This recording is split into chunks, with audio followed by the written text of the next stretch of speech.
నమస్తే ఫ్రెండ్స్, నేను మీ Shravani. Welcome back to Shravani's kitchen.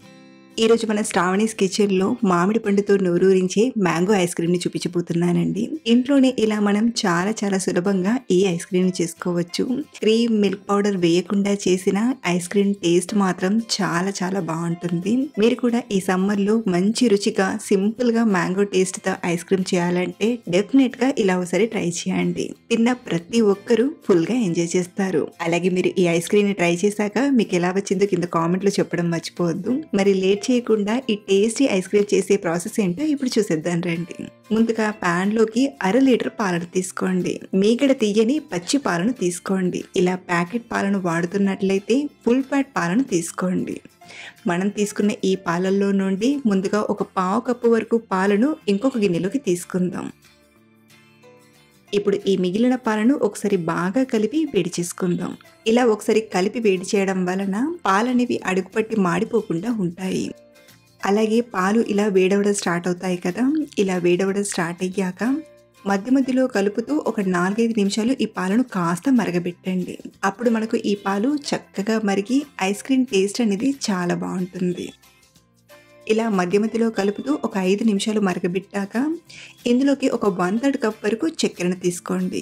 అరకప్పుకి కొంచెం తక్కువ, అంటే ఒక 3 టేబుల్ స్పూన్ల వరకు చక్కెరను తీసుకోండి. ఇలా చక్కెరను తీసుకున్నాక మరొకసారి బాగా కలిపి మరిగించండి. మరో పక్కన మనం తీసుకున్న ఈ 1/2 కప్పు పాలున్నాయి కదా, ఇందులోకి ఒక table spoon mango flavour custard పౌడర్ని తీసుకుంటున్నాను. మీ దగ్గర మ్యాంగో ఫ్లేవర్ కస్టర్డ్ పౌడర్ లేకపోతే కార్న్ఫ్లోర్ని తీసుకునైనా చేయొచ్చు. ఇలా పిండి ముద్దలు ఏమీ లేకుండా బాగా కలిపి ఇప్పుడు ఈ పాలను పక్కన మరగబెడుతున్న పాలలోకి తీసుకొని బాగా కలపండి. ఇలా మనం కస్టర్డ్ పాలను తీసుకున్నాక ఇలా కలుపుతూ ఒక 3 నిమిషాలు మరగబెట్టామంటే ఇందులో వేసిన పిండి అనేది చక్కగా ఉడికి పాలు కూడా కొంచెం చిక్కబడతాయి. చూడండి, 3 నిమిషాలు అయ్యేసరికి ఇదంతా బాగా ఉడికి చిక్కబడింది కదా. ఈ కన్సిస్టెన్సీలో వచ్చిందంటే మనకు ఐస్ క్రీమ్ అనేది చాలా బాగా కుదురుతుంది. ఇప్పుడు స్టవ్ ఆఫ్ చేసేసి ఈ గిన్నెను పక్కకు తీసుకోండి. ఈ పాలనేవి పూర్తిగా చల్లారిపోయేంత వరకు ఇలా మధ్య మధ్యలో కలుపుతూ చల్లారబెట్టండి.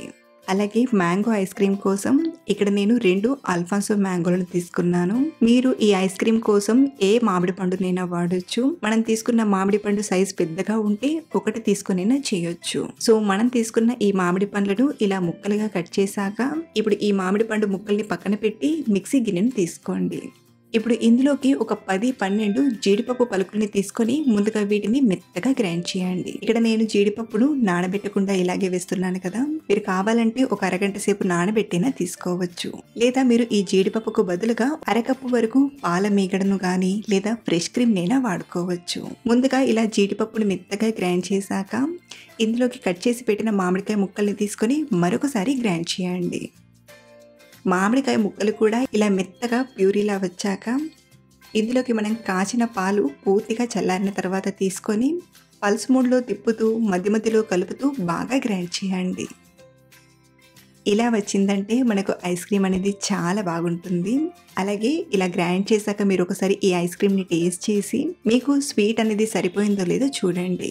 ఒక్కో మ్యాంగో అనేది కొంచెం స్వీట్ ఎక్కువగా ఉంటుంది, లేదా ఒక్కో మ్యాంగో అనేది సరిగ్గా పండగ కొంచెం పుల్లగా ఉంటుంది కదా. కాబట్టి ఈ టైంలో కొంచెం ఐస్ క్రీమ్ని టేస్ట్ చేసి మీకు ఏమైనా స్వీట్ తగ్గినట్టు అనిపిస్తే ఈ టైంలో చక్కెర పొడిని వేసి కలిపారంటే సరిపోతుంది. ఇప్పుడు ఈ ఐస్ క్రీమ్ని మనం ఏదైనా బాక్స్లోకి తీసుకుందాం. అయితే ఇక్కడ నేను బాక్స్లోకి కాకుండా డైరెక్ట్గా పిల్లలకి సర్వ్ చేయడానికి ఇలా చిన్న చిన్న గిన్నెల్లోకి తీసుకుంటున్నాను. మీరు కావాలంటే ఈ ఐస్ క్రీమ్ ని కుల్ఫీ మోల్డ్ లో అయినా సెట్ చేసుకోవచ్చు, లేదా ఇంట్లో ఉండే చిన్న చిన్న టీ గ్లాసెస్ లోకైనా లేదా ఇలా చిన్న గిన్నెల్లోకైనా తీసుకోవచ్చు.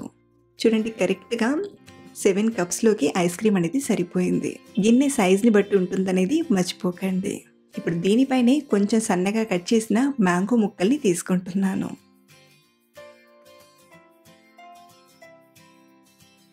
ఆ పైన పిల్లలు కొంచెం ఇష్టపడేలా మంచిగా కనబడడానికి సన్నగా చాప్ చేసిన నట్స్ని తీసుకుంటున్నాను. దీనిపైన ప్లాస్టిక్ కవర్తో కానీ లేదా అల్యూమినియం ఫాయిల్ కవర్తో కానీ కవర్ చేయండి. ఇప్పుడు ఈ ఐస్ క్రీమ్ని మనం డీప్ ఫ్రిడ్జ్లో 9-10 గంటలు పెట్టి సెట్ చేసి తీసుకుందాం. ఇక్కడ నేను ఒక 10-12 గంటల తర్వాత చూపిస్తున్నాను. పైన ఉన్న కవర్ని తీసేసి ఐస్ క్రీమ్ చక్కగా సెట్ అయిపోయింది. ఇలా మనం చాలా ఈజీగా మామిడి పండు టేస్ట్‌తో మంచి ఐస్ క్రీమ్‌ని ఇంట్లోనే చేసుకోవచ్చు. ఇలా మనం ఇంట్లోనే మామిడి పండు టేస్ట్‌తో ఐస్ క్రీమ్‌ని చాలా ఈజీగా చేసుకోవచ్చు. అలాగే టేస్ట్ అయితే చాలా బాగా కుదిరిందండి.